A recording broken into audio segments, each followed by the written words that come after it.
Hello everyone, আজ তোমাদের সাথে আবার একটা ছোট্ট ব্লগ শেয়ার করতে চলেছি।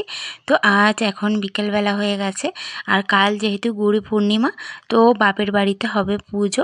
সেই জন্য দেখো রেডি হয়ে গেছি, আর এই হলো উঠানের অবস্থা। আর বরমশাই যেহেতু বাড়িতে ছিল, সেই জন্য আজ বিকালেই যাচ্ছি ওই বাড়িতে।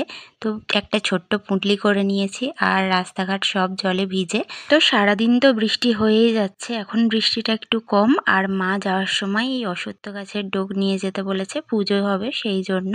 তো সেটাও নিয়ে নিলাম, বরমশাই পেরে দিল। তো তো তিনজন মিলে তো বেরিয়ে পড়লাম, কিন্তু ছাতা নিতে ভুলে গেছি।